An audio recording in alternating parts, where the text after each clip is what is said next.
Hello बच्चों, आज हम इस वीडियो में प्रश्नावली 2.1 को पूरी तरह से खत्म करने वाले हैं। ठीक है, और ये आपका जो हमने बहुपद जो चैप्टर है उसका हमने बेसिक बताया था। ठीक है, और अगर आप उस वीडियो को ना देखे होंगे तो प्लीज जाकर जरूर देखिएगा। ठीक है, चलिए अब 2.1 में आपका कहना ये है कि किसी बहुपद px के लिए y बराबर px का ग्राफ नीचे आकृति 2.10 में दिया गया है। ठीक है, प्रत्येक स्थिति में px के शून्यकों की संख्या ज्ञात करनी है। आपको एक बात हमेशा यहां पर ध्यान दें कि आपको किसके शून्यकों की संख्या ज्ञात करनी है, तो px के शून्यकों की संख्या ज्ञात करनी है।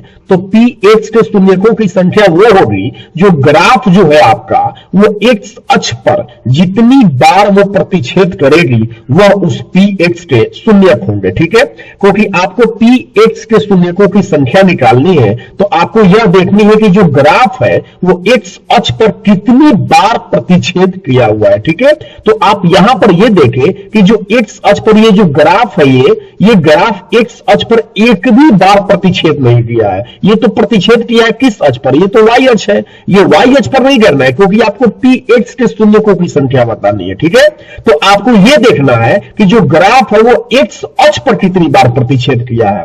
तो आपका जवाब होगा कि एक भी बार प्रतिच्छेद नहीं किया है, इसलिए इस प्रश्न का जो आंसर होगा वो शून्य होगा। ठीक है, एक और प्रश्न को देखें, आपको मजा आएगा। ठीक है, देखिए अब इस प्रश्न को मैं आपसे पूछता हूं कि इस प्रश्न में ग्राफ जो है वो x अक्ष को कितनी बार प्रतिच्छेद किया है, तो आपका आंसर होनी चाहिए एक बार। आप यहां पर नहीं दिखाएंगे क्योंकि ये जो है वो y अक्ष की बात हो रहा है, लेकिन हमारा जो प्रश्न है कि हमारा प्रश्न कहता है कि px के शून्यकों की संख्या निकालनी है। ठीक है, इसलिए आप देखेंगे कि जो ग्राफ है वो x अक्ष पर कितनी बार प्रतिच्छेद कर रहा है। ठीक है, तो यहां पर देखें कि x अक्ष पर एक बार प्रतिच्छेद कर रहा है, इसलिए इस प्रश्न का आंसर एक होनी चाहिए। ठीक है, एक और प्रश्न को देखें, देखिए अब इस प्रश्न में देखिए और आप अपना आंसर दीजिए। तो आप सोच लिए होंगे कि इस प्रश्न का जो आंसर होगा 1, 2 और 3, क्योंकि x अक्ष पर देखना है बच्चे, ये बिंदु नहीं होगा। क्यों नहीं होगा मैं आपसे पूछना चाहता हूं।